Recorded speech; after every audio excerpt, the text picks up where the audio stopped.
Digimon figure fans, this is Mega881000 again, and while Bandai Tamashii Nations maybe will fully revive the S.H.Figuarts Digimon figure series, or hopefully is about to do so in regards to the brand new Figuarts Digimon Rebirth Holy Night and the previous 3 premium color edition repaints with upgrades. Yeah, so while Bandai Tamashii is releasing the first brand new mold in years, I thought, wouldn't it finally about time to do a look back on this great entire line of D-Arts and S.H.Figuarts Digimon figures on my channel, to make reviews about the first till the last one in 2016 for the time back then? Yes, I think it's a very good time to do such a video from time to time, like this in my current style for each one of this line, since only the last released figure got in reasonably and detailed video with a spoken assessment dedicated, since I continued to develop my style over the years. But so most of these figures got rather simple videos, and the very first ones got even much more simpler slideshow videos with only a few pictures with background music. Yeah, which are now also very outdated in terms of the picture quality. Also considering that these videos in this style in no way could do full justice to the awesomeness of these Digimon figures of this line and so on.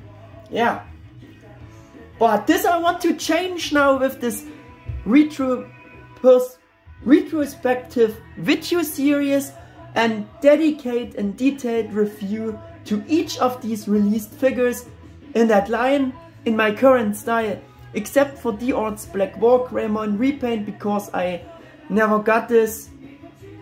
Yeah, I missed the release, and that was very fast, offered to astronomically high prices at eBay back then. Yeah, so this is the only one in the line I didn't get, but about all the others I can do such, yeah, reviews. For the most part I will go the original release order for making these videos, and as you could already see along this intro, I dedicate the first video, of course, to the first ever release, Bandai Tamashii Nations D-Arts War Greymon. By the way, the videos are planned as shorter retrospective video reviews, but also not making any promises. And what I also won't do for this video series are new pictures for stop motion evo scenes, at least for the most part, were non-existing from the past. I probably won't shoot any new ones either, because it's a very complex, yeah, thing for these figures to do, and that would otherwise go beyond the scope of these videos, of this concept. Yeah, I rather will use the stop motion evo scene images I done for the repaints. As you may have noticed here already in the right before stop motion evolution scene, it wasn't actually this figure version. No, it was the later repainted version called Original Designers Edition of this figure. Yeah, let's finally get to the actual project here, the review about D-Arts War Greymon, with a, of course, first spin around of the figure to see all the details, the sculpt and everything, how it was made back then. Yeah, and of course me doing a close-up on it, bit more close-up.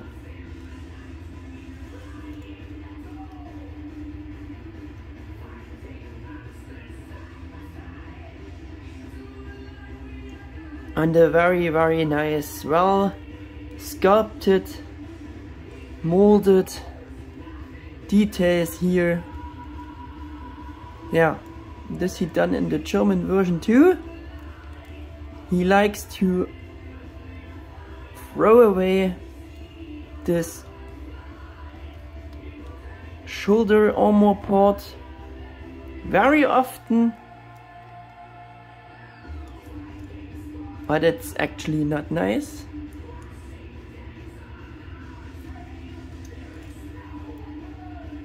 That he's doing it. Yeah, look on all of these nice details, and also the paintwork is amazing. For a first figure back then, it was, and think still is, really impressive.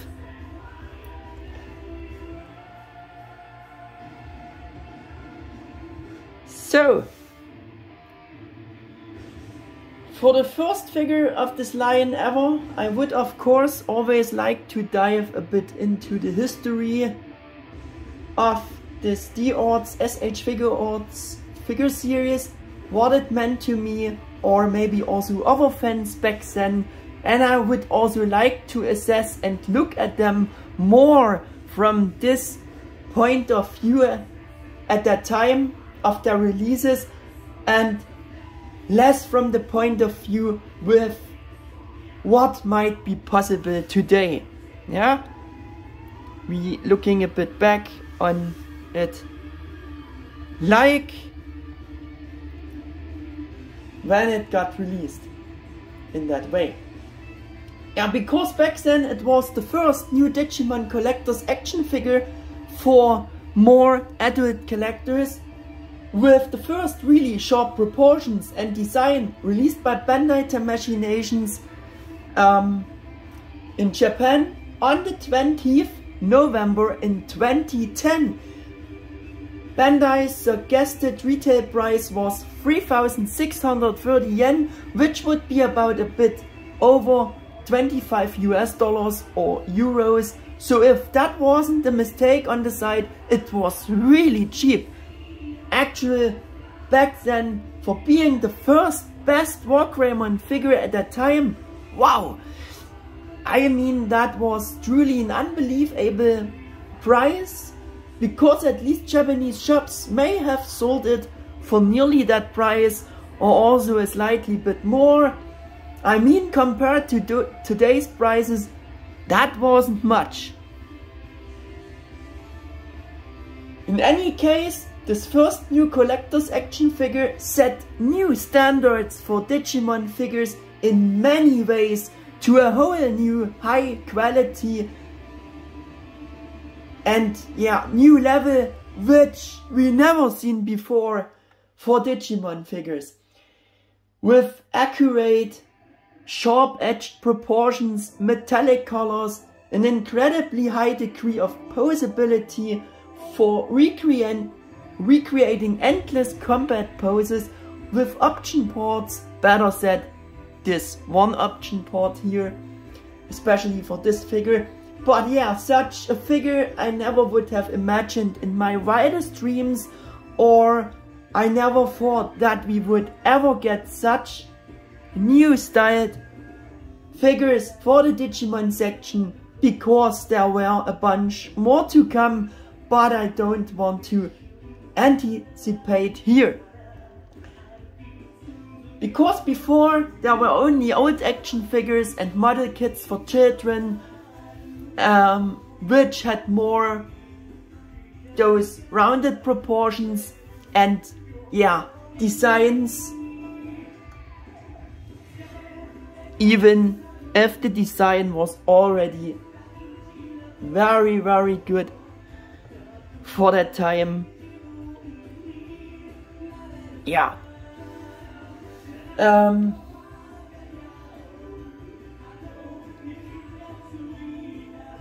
The more rounded proportions, yeah, they had to has because so that children not injure themselves on pointed or sharp edge details. And no matter which franchise you chose, action figures for children have always had or still has to meet those certain standards, which is of course a logical thing. Also trying to get better setting here. Yeah. They always have to meet these standards for children, and that is why the proportions of the old figures were and could never be this good, even if they seemed to us to be in general very good for that time. This Bandai Tamashii D-Arts War Greymon showed this very well and made this first difference for the first time. I mean, it's really obvious with this sharp proportions, and he has more those rounded details which I explained. Yeah. Though they looked well done for that time, they never could be made like this, like I said, to meet those kids' toy standards. Because it was actually an action figure for kids back then, even if they are, they are offered to collectors prices now, but back then they were toys. I mean, that's the truth. A bit of foretaste for absolutely good sharp edge proportions for the Digimon section fans got by these small Mega House figures, which I believe came out during Digimon Savers or a bit later after. That was the first Digimon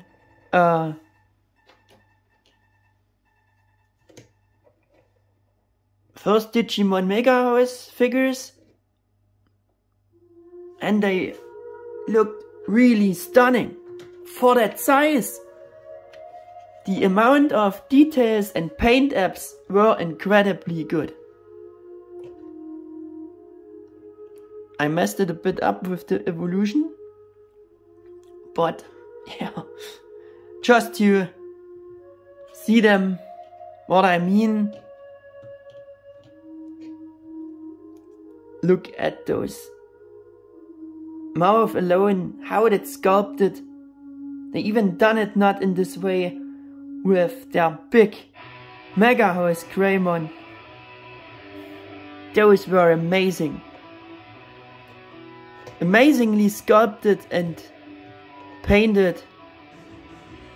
Very detailed. Absolutely great figures. Yeah. And yeah, I believe they came out during Digimon Savers was aired in Japan, or a bit later, like I said, and those were in kind of smaller foretaste for the Mega House Data 1, 2, 3 sets. I show you the box for them.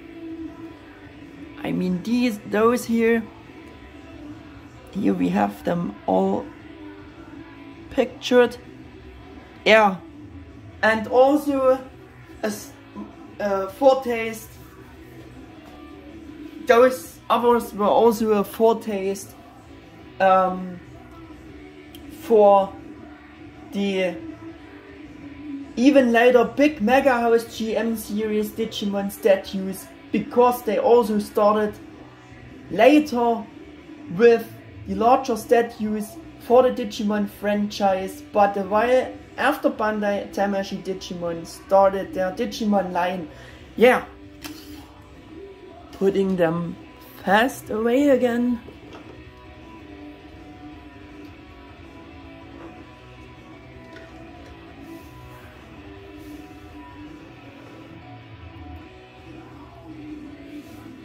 My first experience with Bandai Tamashii S.H.Figuarts collector's action figure was with their first Dragon Ball Z Super Saiyan Son Goku figure, which I also want to show you.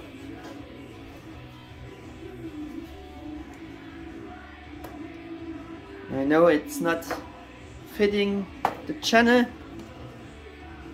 but have to explain a bit more about it. You will see.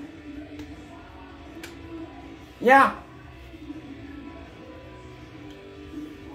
I want to say it in this regard because also this figure set new, never before seen, unimagined standards in the Dragon Ball Z line, or for the Dragon Ball figure universe, for this as highly detailed and articulated figures.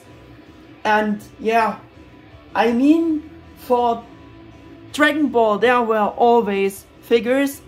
You could get always new figures in, yeah, with updated style for the time when they were released, which you never got for Digimon. You could get those,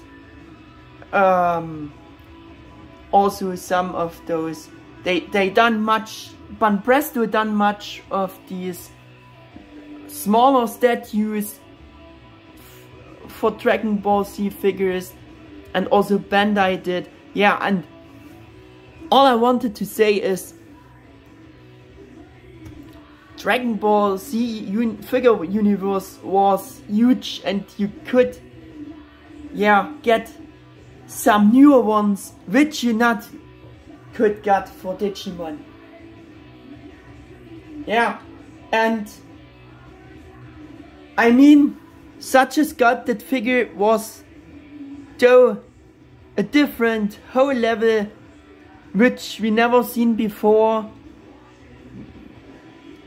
with this articulation. And yeah, the better newer Dragon Ball figures also came already with some, yeah, swappable hands.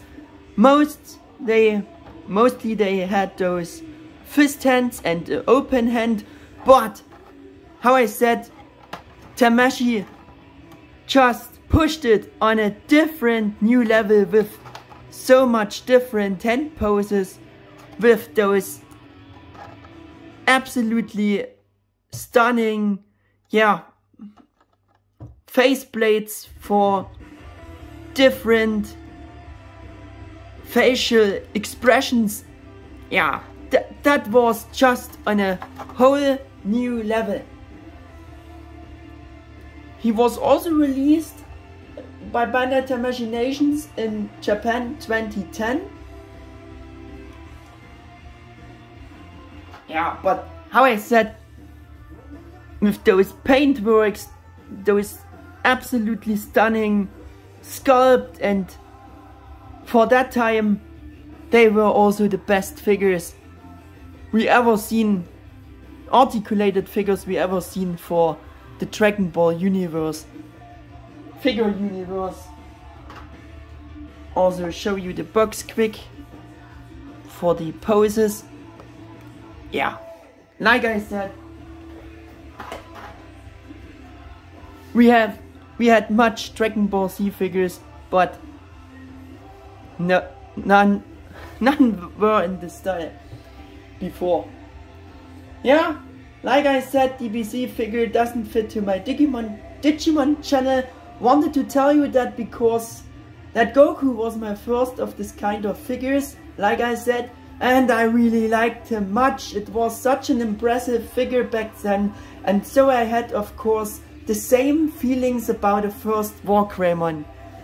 figure in that style, because it was the first Digimon figure in that same style ever, because there were none better Digimon figures in a newer style, like I explained in Contrary for the Dragon Ball universe.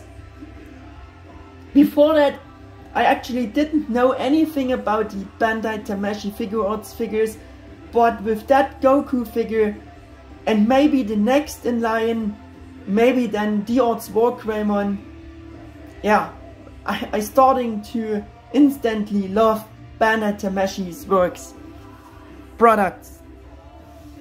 That's how I said that was on a different, whole new level. Back to the Digimon figures and D-Arts War Greymon. So we now want to look at him and judge the figure from this back then new perspective. That's why I wanted to say this. That's why I brought in Goku. Yeah, in addition to the original product description from Tamashii Web at that time, I will quote: "The first release for Digimon D-Arts is a figure of War Greymon, the popular digital monster, with a body packed with the latest pose-able figure technology. Digimon is revived. Special moves can be recreated with the Dramon killers. Effect port for recreating special technique is also included." Yeah, and with that they of course mean the effect port for his Gaia force. First point for this review is implementation, molded, sculpted details, or the sculpt, the sharp-edged perfect proportions. Yeah, I said already much before that I think Bandai's illustration character design served as a template for the sculpt, mold and proportions for it, rather than the anime design. If you want a Bandai illustrations based design mode, so get one of the D-Arts War Greymon versions if you like the Tamashii style, and if it's still out there to a nearly reasonable price. I don't know. If you prefer the more anime-based style for proportions, then the recent released Figure Standard Anime War Greymon model kit would be your #1 choice if you are okay with, yeah, the simpler style and the pale plastic looks for being a model kit. This figure looks also very nice, and I think that's also a very good alternative, which should still has more reasonable prices than this, I think. Yeah, and today Figuarts could probably do an even better sculpt. Of course, if you see the new Figuarts Digimon, you can see the evolution, and yeah, that's always continuing in getting better. It's a fact of time. Yeah, but the sculpt for sure was really good for that time, and I think it still is in compared to the real War Greymon. I think it's really obvious that this one was on a whole different level and still is. Something about the size. Original size specification was about 5.5 inches or about 14 centimeters. Is almost right, those specifications. Of course it depends on the pose you give him. Yeah. Next point is coloring, paint apps or paint apps there. Yeah, the paint work was really good, and even already back then it was amazing. I mean,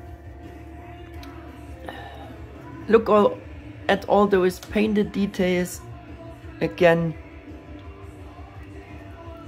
Very, very nice. I will say something more about. And yeah, there were differences between the old figures, of course. The old figure.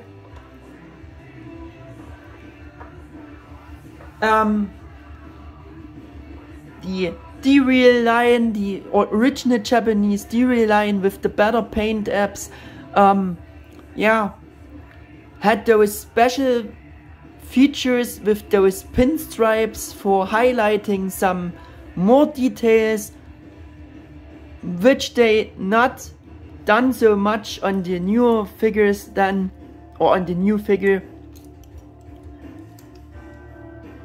They just limited those black pinstripe highlighting for the chest or more for the head. But there are also less of those painted lines in compared to the D-Real. I think they could have painted this round detail with a black line there, because the D-Real also had this paint apps for that. But how I said,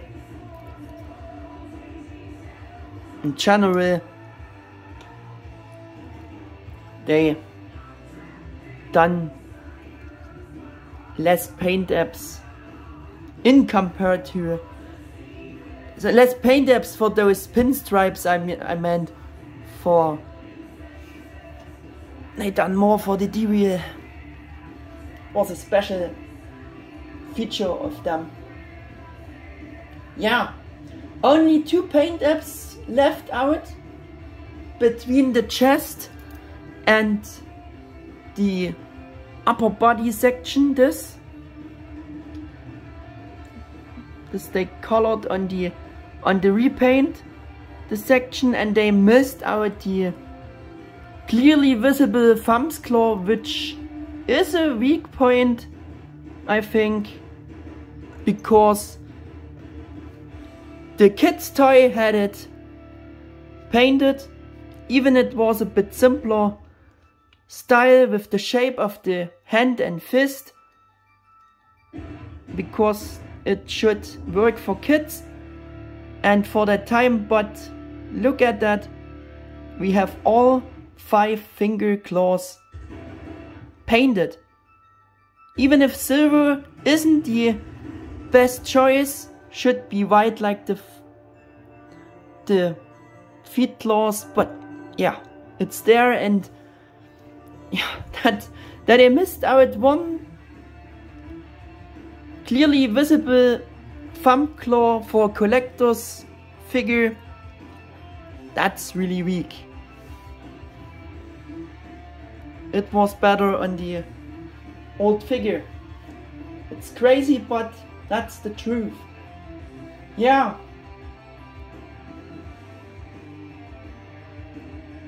And the texture of the color tones of the various details is my next point. Yeah, we have a nice contrast between what is armor parts, what are armor parts, and what are real skin body parts. That's a really nice, you can really nice distinguish that with this beautiful coloring. I mean, hair is also matte color texture, and most of those the orange skin is even shaded.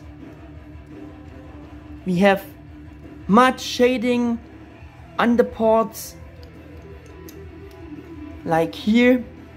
That's not just through the lighting, that's really a bit highlighted, colored with this lighter shading there. yeah, really nice. And yeah, shading is, yeah, they don't put so much shading or even non-shading for the latest Dragon Ball figures. That's a bit of a weak point. From that point of view, that was really good. Also, the leather straps here have a nice sculpt. How they are sculpted is very nicely done. Also the buckles, we have the paint apps for the buckles.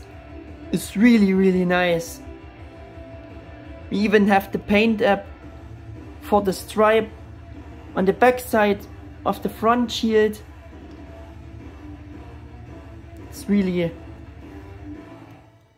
paint app wise, it's truly nice thing.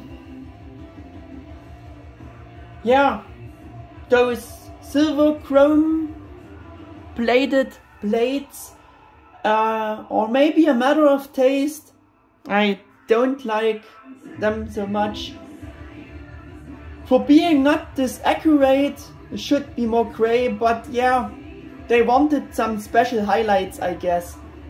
And they're looking good, but yeah, it's more a matter of personal taste.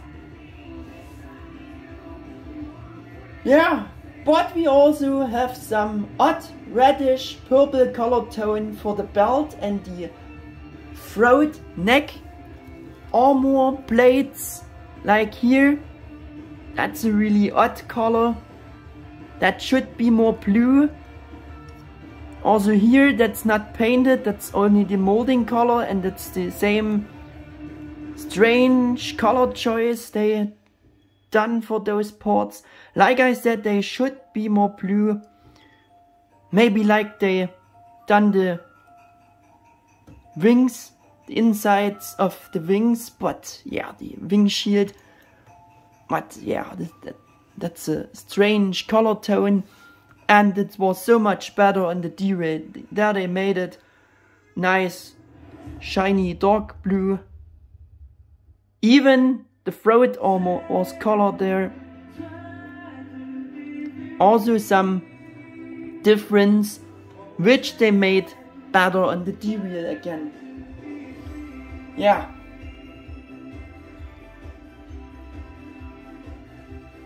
Also, they chosen some red. The chosen red for the red details is a very odd red. Should be more a bright red, not like this kind of wine red. This is a bit of a odd color choice again, and I don't remember War Greymon has such red colored, yeah, details. That's also for the hair. Should be more bright red. I think it's a nice difference between the armor parts because it's a matte texture, but yeah, it's all in all those red details have a wrong color, I think. For a first collector's action figure, they could have done it better, and on like here there must be a reason why they done them in this more bright red. And I think War Greymon never had such a red color tone for those details, and they made it also more bright red on the later repaint of it. So yeah, kinda weird. I think I had already mentioned and complained about this odd color choice for those details back then in text form in his short vid. I don't understand that color choice. It looks even better on the old D-Real War Greymon figure. Like I said, It's a questionable color scheme for a first new War Greymon figure for collectors. Think you see this in this compare, but still it's a higher quality color design than action figures for children had, despite especially the colors of the original Japanese D-Real action figures has been actually pretty nice in coloring. We'll say something more about them later, but it's very obvious with the D-Real War Greymon here. He already looked nice for a kid's toy. From the coloring, I think that's a nice look. But yeah, the true metallic colors of D-Arts War Greymon are still a bit better. I mean, that is more a metallic gold, and that's more a yellowish plastic gold. That's of course a bit better again, and it's of course a collector's figure. It should be a bit better, I think. Yeah.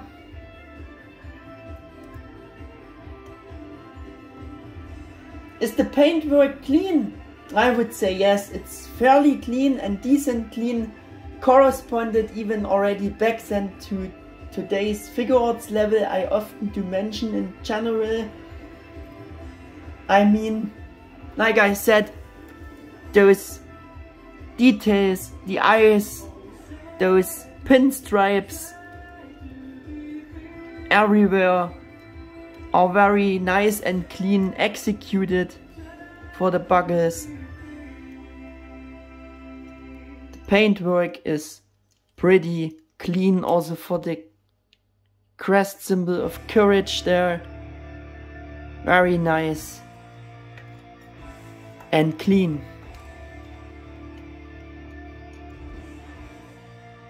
Like it also should be for collector's figure. Yeah.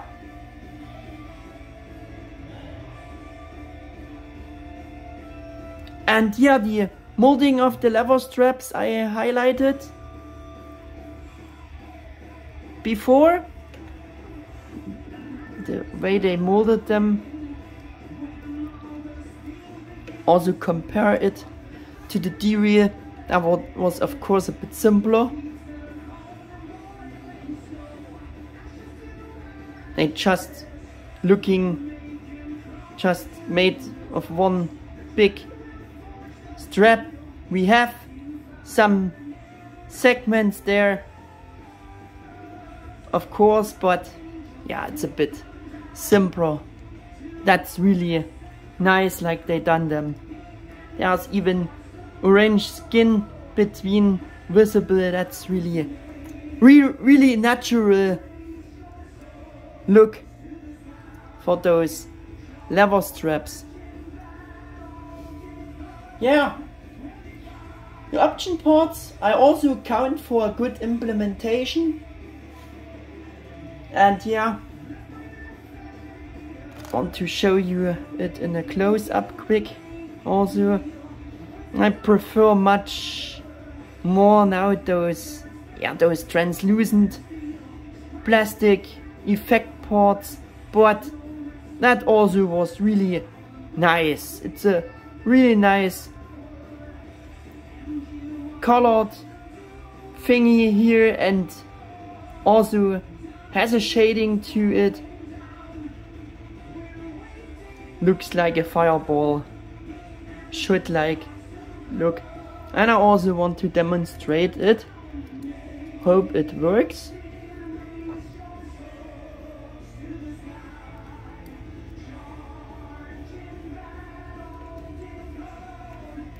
Can give this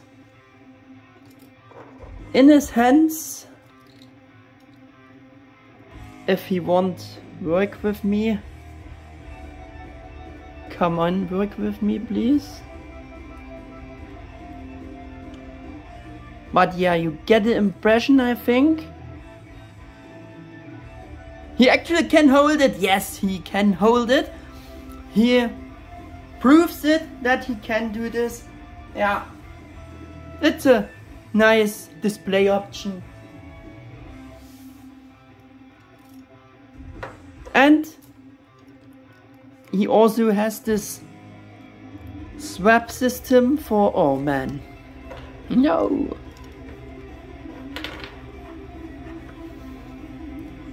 That's really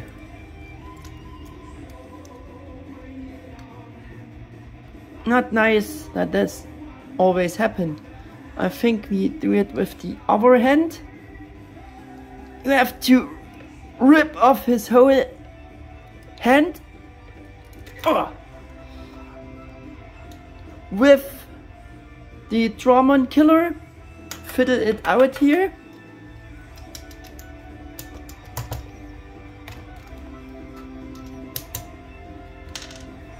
It's a bit of a cumbersome yeah, system, and you can put it back. We have a display option with only without the Dramon killer weapon, just with the fist. He can punch his enemies. Yeah, also a nice display option. I also won't show you the second one because, yeah, that's very time consuming, and it's also time consuming to get it back. That's a bit, like I said, cumbersome engineering here.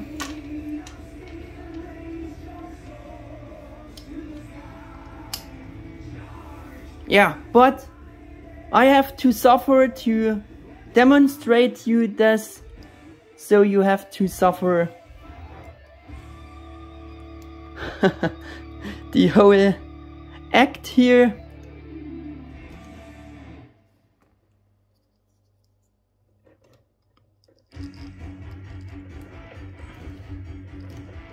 Wasn't still attached. I hope it is now. And that's also a little problem if you once attached it. Yeah, the later hold is a bit limited.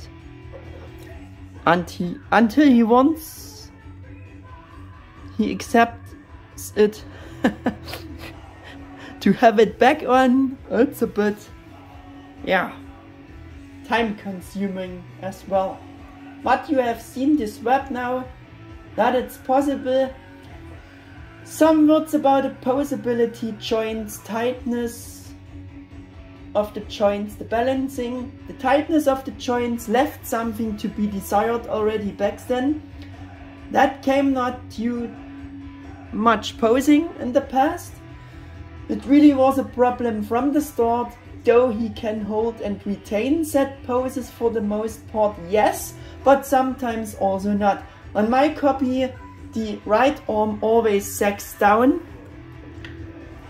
If you bring it up in this position, you don't hold it up to this degree. And the left arm is a bit better. He can still hold it up, but with the right arm it's almost not possible. Now it works. For the German version it worked not, but yeah, it's really loose. And I think you have seen the looseness of joints is effect on this figure. Yeah. How I said, was a problem from the start. And the figure is wobbly, shaky due to the many joints, and the amount of joints is actually a good thing, but the joints are too loose to be able to hold the set poses perfectly. If you touch him, moved him around, he actually loses the pose. Always. Instantly.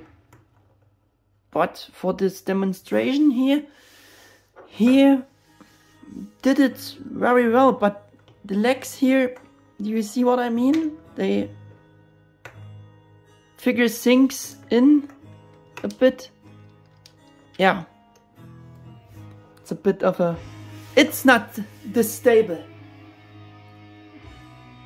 Strength joints is... Yeah, tight joints are not his strength.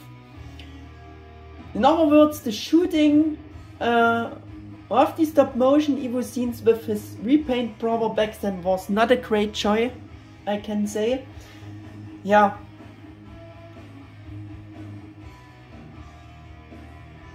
Yeah, like I said, the decent tight joints are not his strength. And we want to do some, yeah, show you the articulation.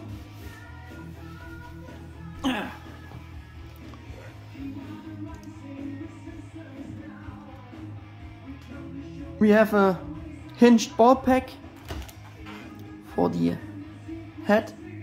Can a bit look down.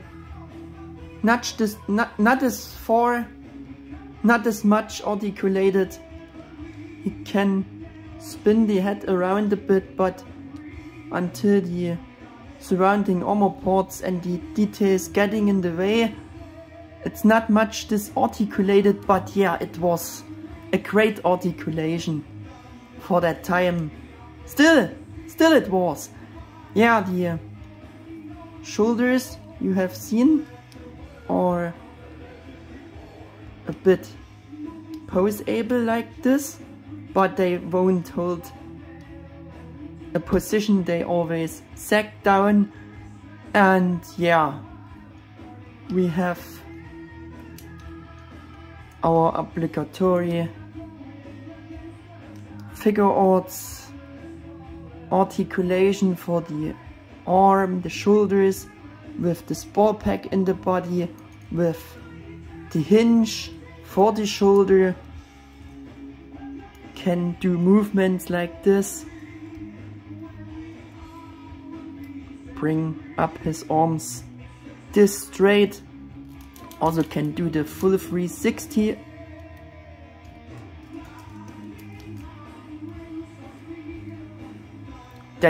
That they are poseable is just more to, yeah, to get them out for posing a bit. It can adapt it better to the pose. We have a biceps swivel here. We should actually have a double jointed elbow, but not too much. Oh no. Should I have done it with the other arm? Yeah. Elbow joint.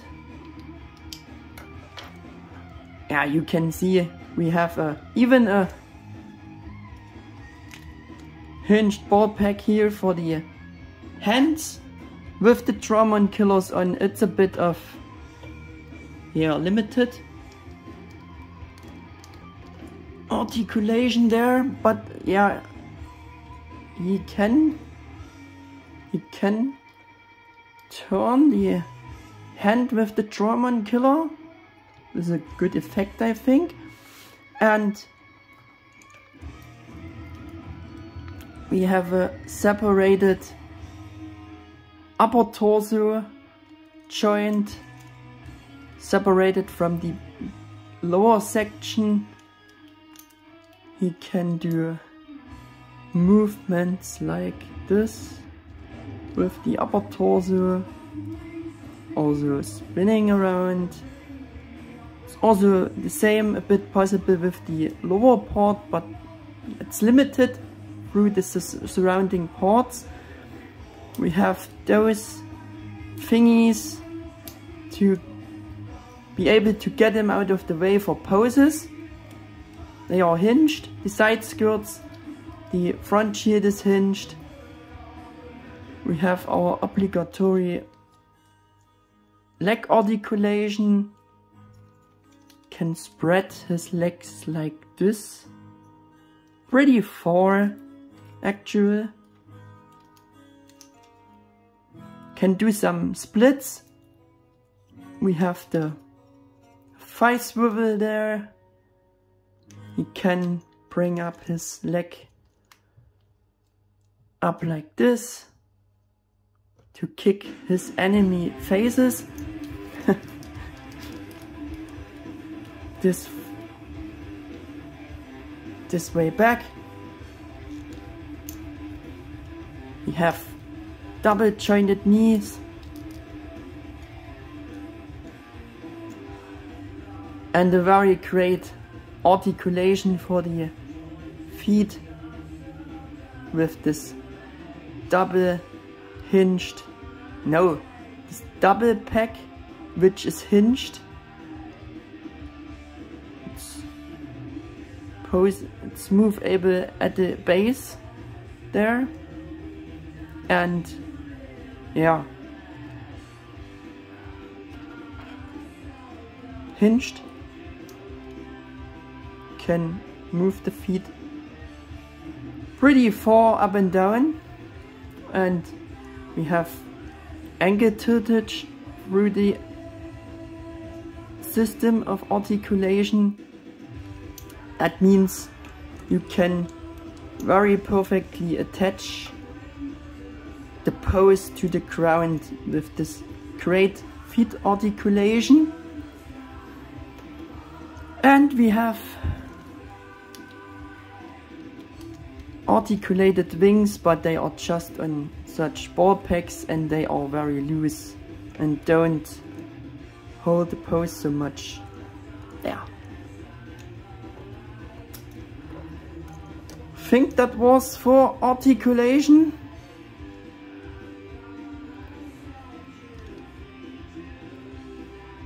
How I said for a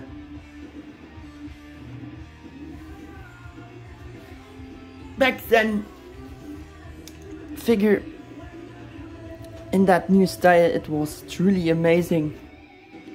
Posability against the D-Real, it got much improved. Yeah.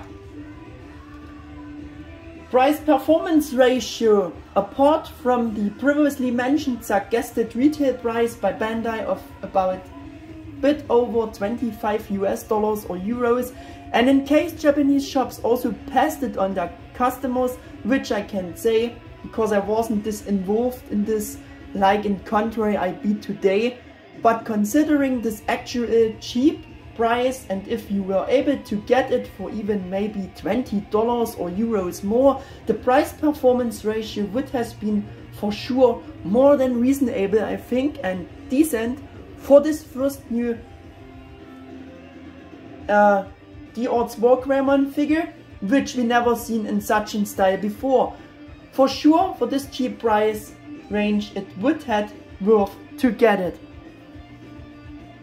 I remember I bought it from a Hong Kong eBay seller for maybe around $54 or euros, or maybe some more or less.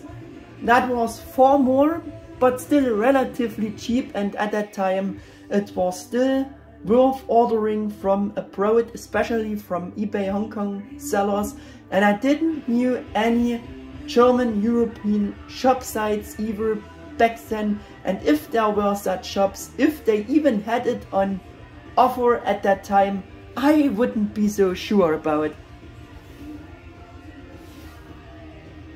Yeah. Back in 2010, it wasn't as developed as it is in contrary today. It was more difficult to get them here. Today you could even get premium Bandai exclusive figures in the German, European, Western world shops easily. For me the price for such a new great figure was reasonable and didn't matter. I was just glad it didn't cost $154 or so. Yeah, I had bought some of the old ones on eBay for much more higher prices before, because they were slowly becoming rare already back then. So for me, this price of maybe about those $54 was more than good compared to what I sometimes had spent on those old action figures. That's why I considered it as a very reasonable price, I mean, for such a new type of figure, I thought it was more than okay at that time. I hunted down the dual War Greymon for sure much more before. So is there a buy recommendation, regardless of what it may cost today because of the eBay scalpers? I actually give no recommendation for the original D-Arts War Greymon version, because for me it's repaint version D-Arts War Greymon Original Designers Edition simply has the more accurate coloring, color tones, even one more paint app, and it also has more impressive overall coloring style by being really the same mold. You get the same effect part with it. Yeah, and it also has more impressive overall coloring style, and yeah, just everything has a different but more accurate color tone. So if you want and like the D-Arts sculpt, get a repaint of him. And again, regardless of today's prices for both, in retrospect, I have to say that since they announced the repaint as an original Designers Edition, with the clearly better coloring, I've been wondering why in the world Bandai Tamashii just couldn't release the first D-Arts War Greymon already in this more accurate color scheme. But yes, that's how Bandai does business, so with little effort they had like 3 times profit for the same mold. I counted D-Arts Black War Greymon now to it. Yeah. That's why I don't want to give a buy recommendation for this one.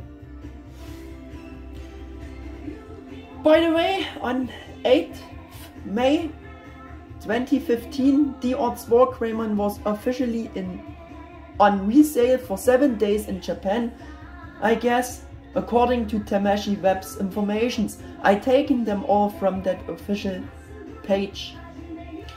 Now I show you the box a bit quick.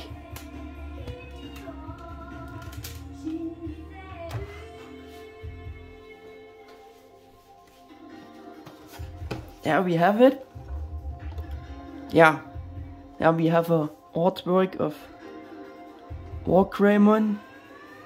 But yeah, that's more like a photoshopped photo of the figure.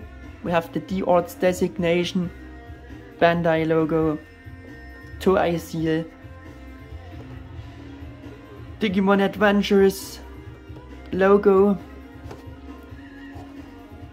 On the lid we have D-Arts again, Taichi's crest of the crest symbol of courage. Yeah, D-Arts, D-Arts, D-Arts. That's the side, which is actually rather the button side. And here you can see it's truly from Bandai Hong Kong, Bandai Asia stickers to cover the Japanese informations with some Chinese words. That's the back side. We have a nice shot of the figure in action. Reminds me a lot on the evolution scene, and some obligatory product shots with very less English on those boxes. You can see they were more dedicated for Japan, Asia. On the side we have this picture with the longest English sentence here, what explains a bit what D-Arts is. You can revive impressive scene with a lot of joints and ultimate modeling. Yes, that's true. Yeah, the bottom side, think that's the same picture with the same sentence, and yeah, that would it be for the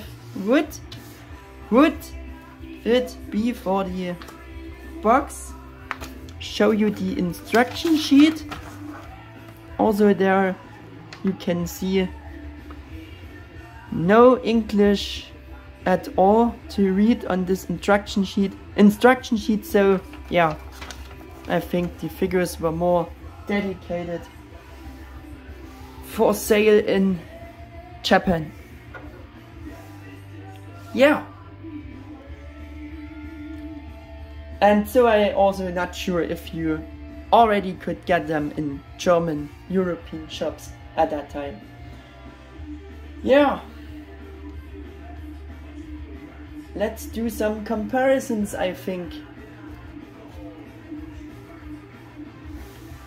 And the first comparison I have you show you on the screen. Some seconds. Give me some seconds. That's the D-Arts War Greymon, Black War Greymon. The repaint.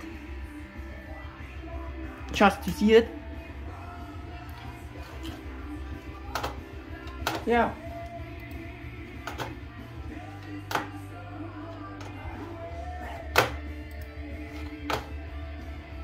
Comparisons. S.H.Figuarts Bakura no War Game version War Greymon.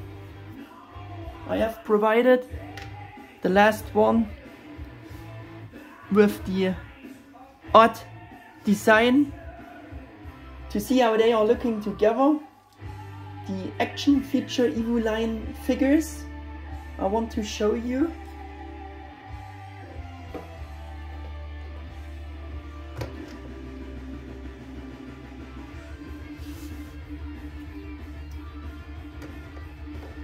For a bit of comparison to see how they are looking together, and this War Greymon is extremely customized.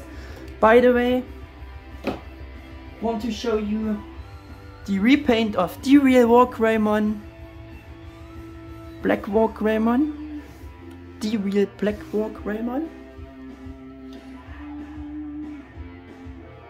His counterpart, later released counterpart, D-Arts Metal Garurumon.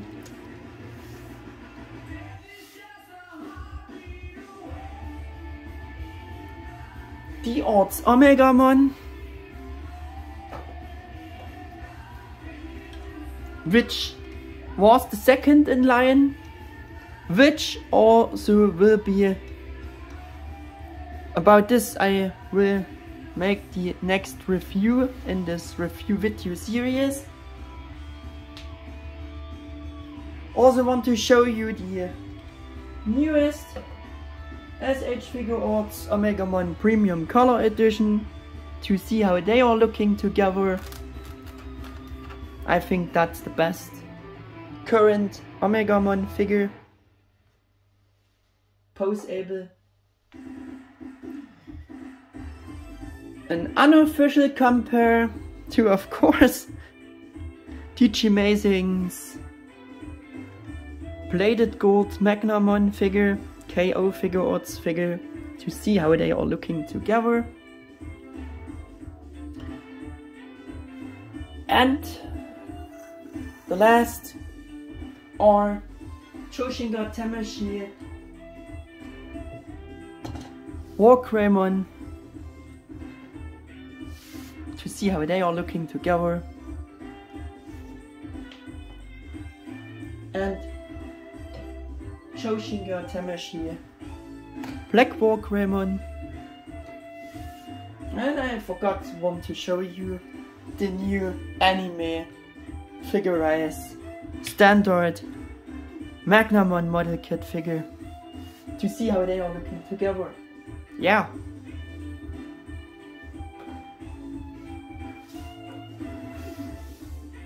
After the actual review, if you want, there will be a little bit more about the history of D-Arts Figuarts Digimon and also the D-Real line I put in here for better compare. Yeah. And yeah, to once again emphasize why this announcement of this first figure in line was so great when it got announced. In winter of 2010, Tamashii Web launched a blog celebrating Kenshi Watanabe's 15th anniversary as a Digimon designer.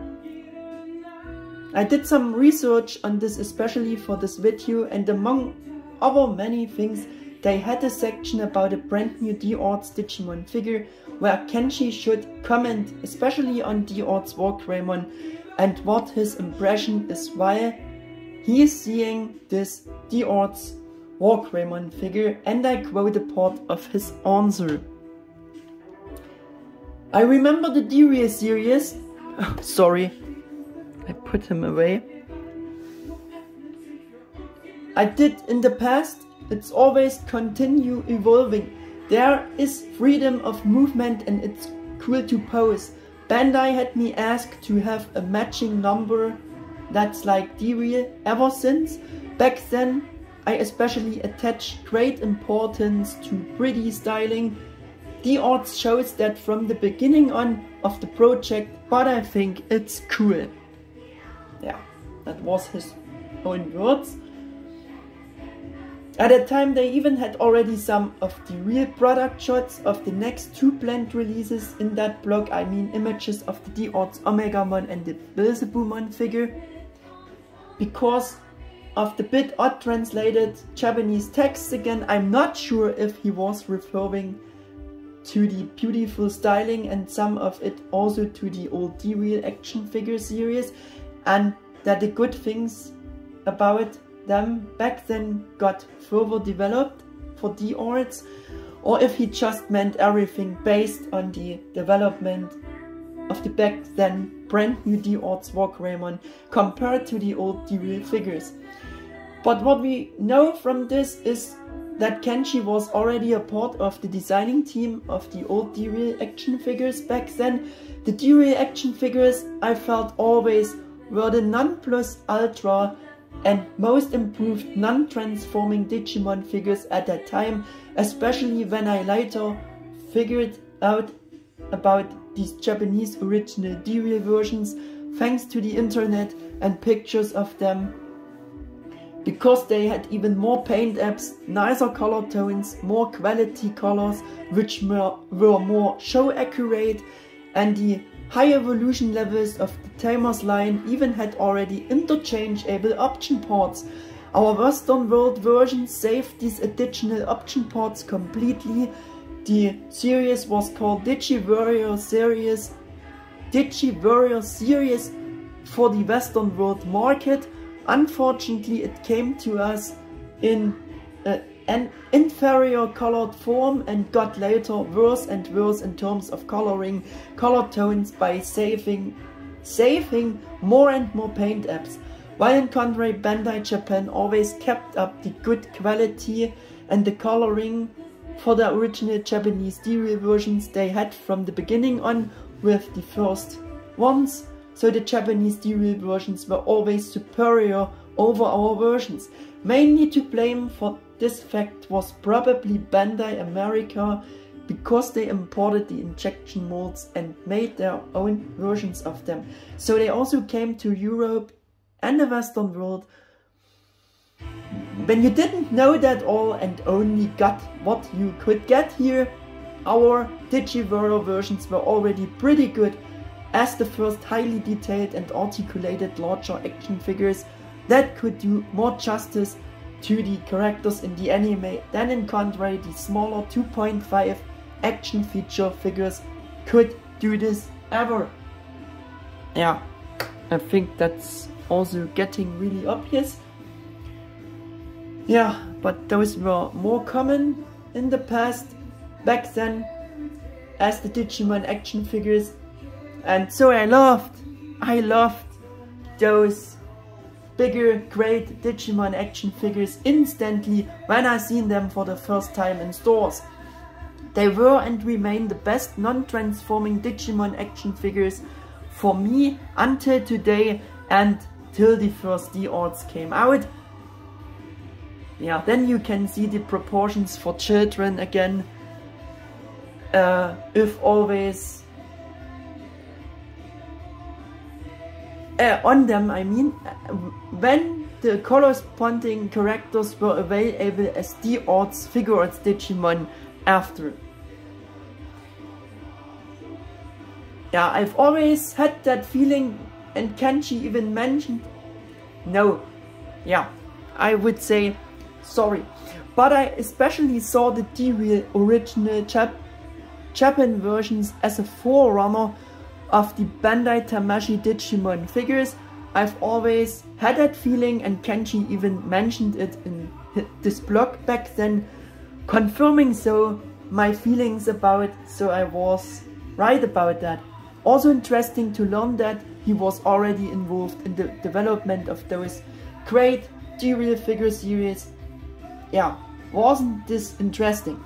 So, if all of that was translated correctly. That's why I've always suspected that the D-Arts series designation for the new Bandai Tamashii Digimon figures could be a homage and reverence to the original Japanese D-Real designation back then, and that they therefore called Bandai Tamashii's Digimon figure section D-Arts.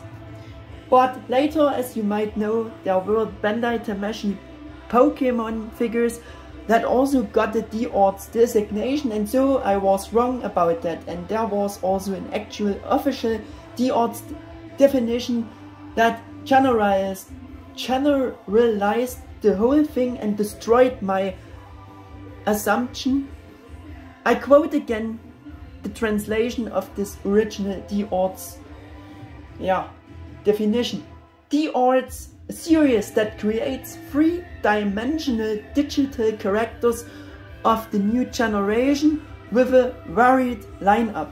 The size, moving mechanism and materials are adjusted according to each character's characteristics and then reproduced to the maximum possible extent in full view of the character's world.